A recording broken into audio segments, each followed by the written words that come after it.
الحمد لله الواحد القهار والصلاة والسلام على سيد الأبرار محمد وعلى آله وأصحابه الأخيار أما بعد قابل الكرام معزز علماء الكرام حضرات أساتذة الكرام حضرات الحكام السلام عليكم ورحمة الله وبركاته.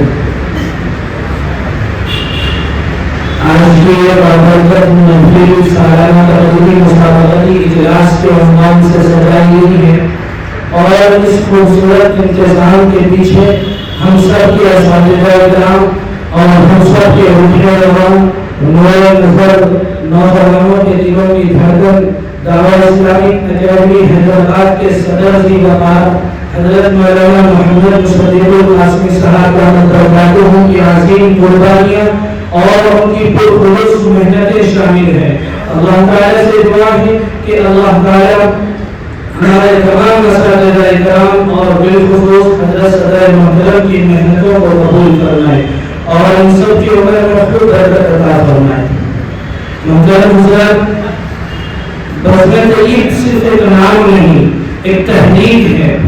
علم، ادب، اخلاق اور تعبیر کردار کی ایسی بزم جو نوجوان ذہنوں کو علمی اور فکری روشنی دینے کے لیے پورے سال محفلیں سجاتی ہے، جو ذہنوں کو جلا بخش کی ہے اور صلاحیتوں کو نئی پرواز، قوت بیانی کو توانائی، پختگی اور بلندی عطا کرتی ہے.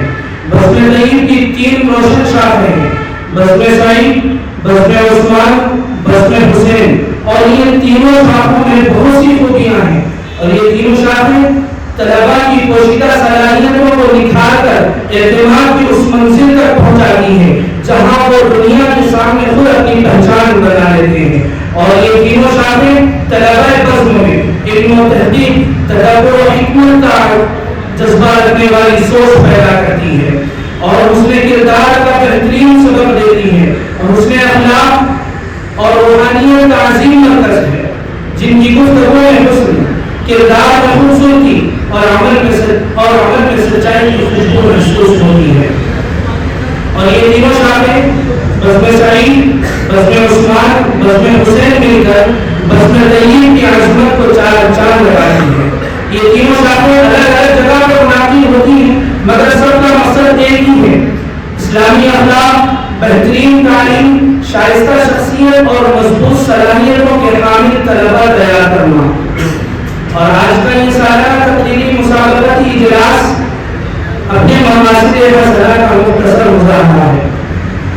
محترم حضرات، اب بزم طیب کے زیر اہتمام ہونے والے سالانہ تقریری مسابقتی اجلاس کے مبارک نشست کی جانب بڑھتے ہیں. سب سے پہلے محفل کی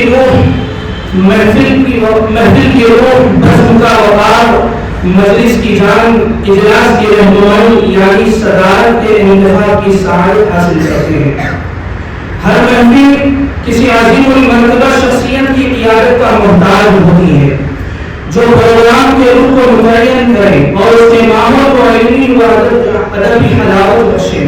اور آج کی اس بابرکت مجلس کی صدارت کے لیے ہم جس کا نام اعلان کرنے جا رہے ہیں وہ عظیم شخصیت اپنی علمی مہارت، دینی خدمات اور حسن اخلاق میں منفرد مقام رکھتی ہے.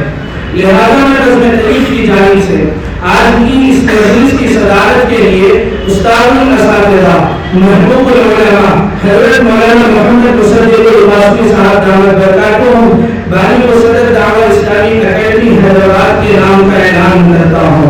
اللہ تعالیٰ سے دعا ہے کہ اللہ حضرت کی موجودگی کو اور ہمارے لیے اور آج کے اس عظیم الشان اجلاس کے لیے ابتدا کا انتہا باعث برکت بنائے. محترم حضرات، اب باضابطہ مجلس کی ابتدا کلام الہی سے کرتے ہیں. کیونکہ یہ ہمارے اسلاف کا طرز عمل رہا ہے اس لیے ہم بھی انہی کے طرز کی ابتدا کرتے ہوئے مجلس کا آغاز کیونکہ جس محفل میں قرآن مجید کی تلاوت ہوتی ہے اس پر اللہ کی رحمتیں برستی رہتی ہیں، جس کے لیے میری نگاہ ایسے قاری خوشحال پر پڑی ہے جو اپنے پرسوز لب و لہجے اور اشوتے انداز کے زیر و بم سے کانوں میں رس گھول دیتا ہے، دلوں کو تڑپانا جانتا ہے، روحوں کو مست اور آنکھوں کو آبدیدہ کر دیتا ہے۔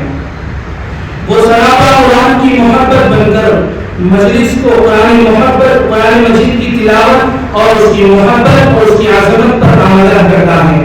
میرا اشارہ کلام قاری خوشحال حافظ و قاری محمد حامد کو میں اس شعر کے ساتھ دعوت دیتا ہوں کہ بیان ممکن نہیں کیا چیز قرآن کی تلاوت ہے، بیان ممکن نہیں کیا چیز قرآن کی تلاوت ہے، تلاوت بھی عبادت ہے، سماعت بھی عبادت ہے۔ موضوع تشریح ہے اور قرآن پاک کی تلاوت سے ہم سب کے دلوں کو معطر و جلا فرمائے۔